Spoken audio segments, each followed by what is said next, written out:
À l'heure actuelle, les gens connaissent bien leur dentiste et leur médecin. Mais le jour viendra où ils se vanteront d'entretenir de bons rapports avec leur maraîcher. Une citation de Robin Van Hen. C'est vraiment ça, mais on est rendu à cette époque-là, c'est quand même merveilleux.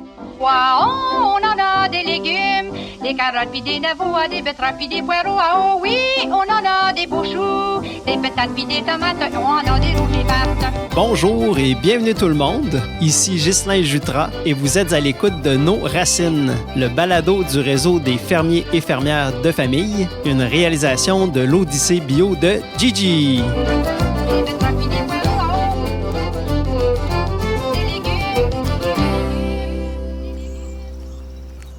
Savez-vous planter des choux à la mode? Non, mais sans blague, là. Saviez-vous qu'en 2022, soit un peu plus de 25 ans après la création du réseau des fermiers et fermières de famille, qu'on appelle communément le RFF, on est rendu à presque 200 fermes membres et plus de 30 000 abonnements annuels aux paniers bio locaux et solidaires. À ma connaissance, ça en ferait le plus grand réseau de ce genre au monde. Un petit joyau de quoi être très, très fier. Et comme le disait d'entrée de jeu Laure Varidel, qui est une des fondatrices de cette initiative, c'est quand même merveilleux. Bien, la série Balado à l'écoute de Nos Racines, que je vous ai concoctée, a justement pour but de retracer pour vous et célébrer avec vous l'histoire de cet organisme québécois qui a popularisé l'agriculture soutenue par la communauté, l'ASC, depuis le milieu des années 90. En fait, de la mise sur pied du RFF par Équiterre jusqu'à sa transition récente vers la CAP, la Coopérative pour l'agriculture de proximité écologique, nous allons revivre ensemble les moments clés de son développement et souligner ses retombées dans notre société ainsi qu'à l'international.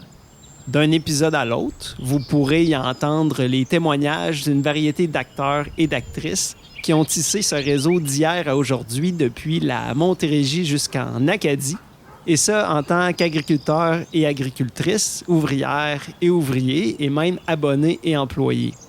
Vous apprendrez sous quelles influences l'ASF fait son apparition au Québec. Vous pourrez saisir en quoi cette formule est une solution concrète en termes de développement durable. Et vous découvrirez comment une grande diversité de fermiers et fermières de famille ont su s'adapter aux besoins de leurs abonnés, tout en demeurant fidèles aux 3 principes de base, bio, local et solidaire. Cette aventure agriculturelle que j'ai la chance de vous offrir avec l'appui du RFF s'inscrit dans la mission que je me suis donnée avec l'Odyssée bio de Gigi de documenter les 50 ans de l'agriculture biologique au Québec, et ça en direct du terrain. Ce projet qui me tient à cœur prend sa source dans la grande admiration que j'ai pour cette communauté, au sein de laquelle j'ai pu évoluer en tant que maraîcher et enseignant au cours des 2 dernières décennies. Je dédie donc ce balado à tous mes mentors, amis, anciens collègues et élèves du cégep de Victoriaville et de l'Université Laval.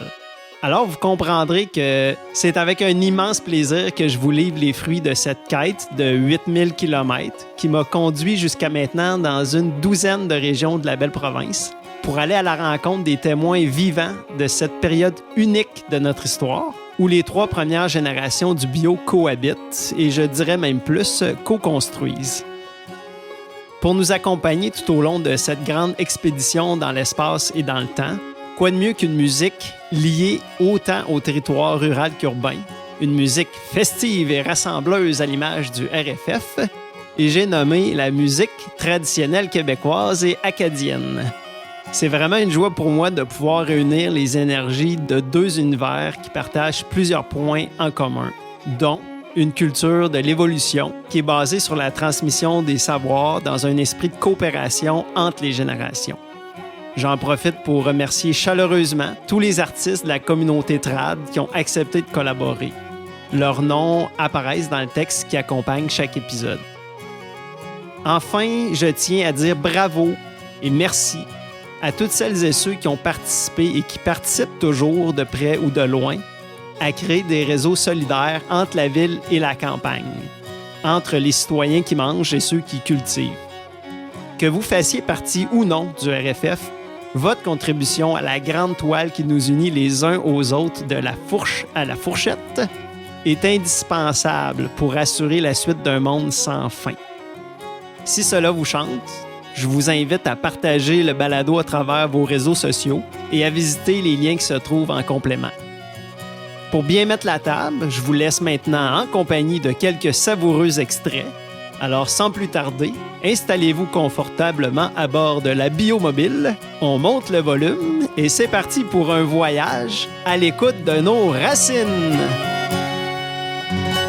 On était tellement plein d'énergie, d'espoir pour changer le monde. Notre objectif était de trouver le plus possible de solutions pour les gens, comment ils pouvaient créer un monde plus juste et responsable et équitable à travers l'alimentation. Et c'est là qu'on a découvert le concept de l'agriculture soutenue par la communauté. On n'avait aucune idée. En fait, on pensait que c'était nous qui l'amenaient au Québec. En fait, on n'était pas tout à fait les premiers.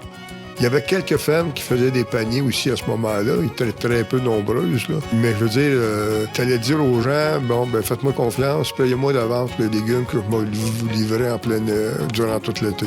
Je veux dire, à part être un martien hiver, je pouvais pas plus être à côté de la traque que ça. On regarde là, juste 2 générations derrière nous, presque tout le monde avait quelqu'un dans sa famille qui était producteur agricole. Fait que tout le monde avait comme un petit peu un rapport avec la terre, puis comprenait les cycles des saisons, puis l'approvisionnement des légumes. Puis il faut vraiment travailler fort pour ramener la société plus en contact avec son agriculture, parce que c'est primordial.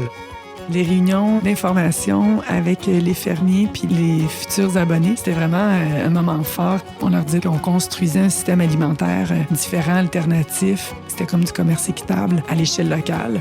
Vous payez, par exemple, votre panier d'avance à un prix juste. C'est un geste d'une grande portée, là, environnementale et sociale aussi.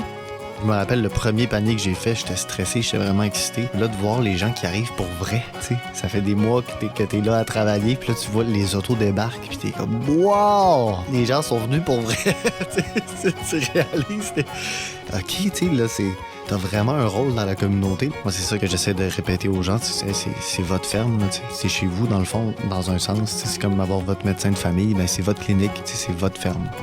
C'est intéressant parce que la culture des paniers bio se trouve vraiment partout, au Canada, aux États-Unis. Mais à cause que Équiterre a fait la promotion de la souveraineté alimentaire à travers les paniers bio, c'est vraiment une partie de la culture au Québec. C'est clair que c'est quand même spécial et exceptionnel comment ça se passe pour les paniers. Et le réseautage et le support et tout ça, c'est vraiment quelque chose de spécial.